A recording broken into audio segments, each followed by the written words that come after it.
Menurut berita satu, polisi sudah cek TKP kasus mahasiswa yang menggelar doa Rosario di Tangerang Selatan yang mengalami kekerasan ya. Dan polisi juga sudah menangkap beberapa orang yang melakukan penyerangan mahasiswa Katolik Unpam saat ibadah di Tangerang Selatan. Ini ada kasus baru-baru ini ya guys ya, bagaimana mahasiswi dan mahasiswa berdoa di rumah, mahasiswi dan mereka beragama Katolik seperti itu, dan diganggu oleh oknum RT ya. Dalam narasi video menyebutkan seperti itu ya. Nah, kita sebagai orang Kristen sih sebenarnya tidak heran ya dengan hal-hal yang seperti ini. Dari dulu juga, dari zaman Tuhan Yesus juga udah ada hal-hal yang seperti ini gitu ya. Bahwa orang yang mengikuti Yesus itu harus pikul salib dan dia niaya segala macam ya, menghadapi rintangan-rintangan dalam menjalani keimanannya. Nah, hanya saja kan kita sangat menyayangkan hal-hal seperti ini terjadi di negara kita yang menjunjung tinggi Pancasila ya. Nah, seperti ini videonya. Iya, pas teman saya ngadain ibadah doa Maria. RT ngomong namanya Diding.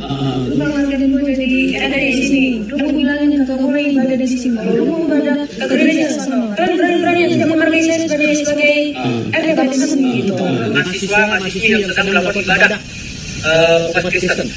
Lalu terjadilah kemunculan bahkan pembacokan yang hari ini kami laporkan.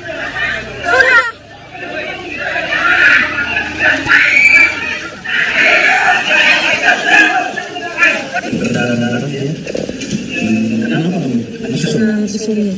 Pakai susu. Iya, pas teman saya ngadain ibadah doa Maria. RT ngomong namanya Diding. Lu mau ngadain gue jadi ada di sini. Lu mau bilangin kakak gue ibadah di sini. Lu mau ibadah ke gereja sana. Kan berani tidak menghargai saya sebagai RT di sini gitu. Mahasiswa yang sedang melakukan ibadah umat Kristen. Lalu terjadilah kemunculan bahkan pembacokan yang hari ini kami laporkan. Seharusnya pemerintahan setempat kan memfasilitasi ya bagaimana orang beribadah sesuai dengan ajaran agamanya ya. Lagi pula ini kan hanya doa di rumah, bukan ibadah rutin seperti hari Minggu. Mungkin itu ya diadakan di gereja. Tapi kalau doa seperti ini kan ya, ini kan nggak masalah sebenarnya. Kita berdoa di rumah. Nah, yang kedua harusnya pemerintahan setempat ataupun RT RW, nah harusnya senang bagaimana warganya bisa mereka berdoa mendekatkan diri kepada Tuhan ya sesuai dengan ajaran agamanya. Kenapa? Karena jikalau seseorang mendekatkan diri kepada Tuhan, tentu tindak kejahatan itu pasti sangat-sangat berkurang, karena semua agama itu mengajarkan kebaikan. Nah, harusnya ya senang ya. Nah, ini justru kok hal kebalikan yang terjadi seperti itu. Nah, terus yang berikutnya, kalau kita masih mempersoalkan perbedaan-perbedaan iman ataupun kita masih mempersoalkan perbedaan kepercayaan, nah sebenarnya kita ini sebagai bangsa dan negara itu sebenarnya kita sedang menggerogoti kekuatan kita sendiri. Nah, karena mulai dari Sabang sampai Merauke itu kita berbeda-beda dalam hal budaya, bahasa. Nah, bahasa daerah kita masing-masing, belum lagi kita berbeda dalam keimanan. Kalau ini dipecah-pecah, kita bakalan menjadi keping-keping kecil yang akan terpecah-pecah seperti itu.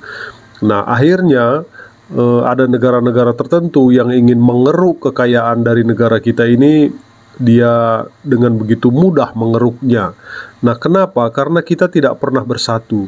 Nah, ketika kita diadu domba, nah mereka bisa menjalankan misi mereka, tujuan mereka di negara kita.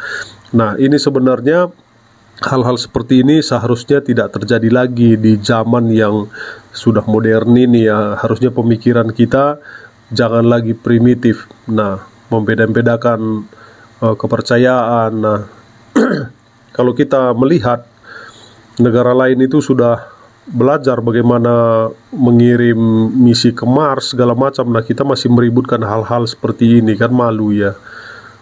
Nah, bagaimana menurut kalian? Nah, coba kasih di kolom komentar, coba kenapa ya kok masih terjadi hal-hal seperti ini. Dan Menurut kalian bagaimana caranya supaya hal-hal seperti ini tidak terjadi di negara kita ini?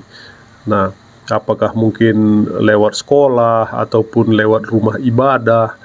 Nah, bagaimana menurut kalian? Kasih di kolom komentar.